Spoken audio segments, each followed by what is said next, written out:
প্রত্যেকটা মুসলিমের উপরে সাদাকা করা ফরজ, এটা প্রতিদিনের কাজ। প্রত্যেকটা মুসলিমের প্রতিদিন সাদাকা করা ফরজ, যেটা আপনি মুসলিমের জাকাতের অধ্যায়ে হাদিস নাম্বার হচ্ছে 3223 2223 নম্বর হাদিসে আপনি পেয়ে যাবেন। তখন সাহাবী জিজ্ঞেস করেছেন, ইয়া রাসূলুল্লাহ, আমরা প্রতিদিন যদি সাদাকা করতে অপারগ হই, সম্ভব যদি না হয়, রাসূল বলেছেন আমসিক আলাইকা শাররুন, তো তুমি তোমার খারাপিটাকে থামিয়ে রাখো, তার মানে তুমি পাপ করো না। উতরুকুস সাইয়্যা এটাও আছে, এবং আমসিকিস সাইয়্যা বা আমসিকিস শার, তুমি ক্ষতি করা থেকে নিজেকে বাঁচিয়ে রাখো।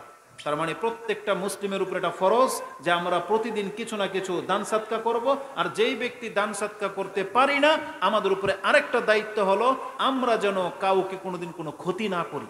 তার মানে প্রতিদিন আমাদেরকে আমাদের হাতকে বাঁচিয়ে রাখতে হবে যে আমার দ্বারা যেন কোনো একটা মুসলিমের ক্ষতি না হয়। অন্তত আমি যদি কারো উপকার করতে না পারি, কিন্তু কারো ক্ষতি যেন না হয়, এটা করতে পারলে আমাদের প্রতিদিনের ফরজ দায়িত্বটা পুরা হয়ে যাবে। কারণ রাসূল বলেছেন, নিজে কাউকে ক্ষতি করা থেকে বেঁচে থাকাটাও একটা সাদাকা। তার মানে যেই ব্যক্তি অর্থ দিয়ে সাদাকা করতে পারে না, তাহলে তাকে কোনো না কোনো ভালো কাজ করে সাদাকার নেকিটা প্রতিদিন নিতে হবে। কারণ সাদাকা অনেক গুরুত্বপূর্ণ জাহান্নাম থেকে বাঁচানোর জন্য।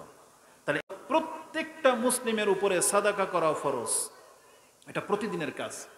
প্রত্যেকটা মুসলিমের প্রতিদিন সাদাকা করা ফরজ, যেটা আপনি মুসলিমের জাকাতের অধ্যায়ে হাদিস নাম্বার হচ্ছে 3223 2223 নম্বর হাদিসে আপনি পেয়ে যাবেন। তখন সাহাবী জিজ্ঞেস করেছেন, ইয়া রাসূলুল্লাহ, আমরা প্রতিদিন যদি সাদাকা করতে অপারগ হই, সম্ভব যদি না হয়, রাসূল বলেছেন আমসিক আলাইকা শাররুন, তো তুমি তোমার খারাপিটাকে থামিয়ে রাখো, তার মানে তুমি পাপ করো না।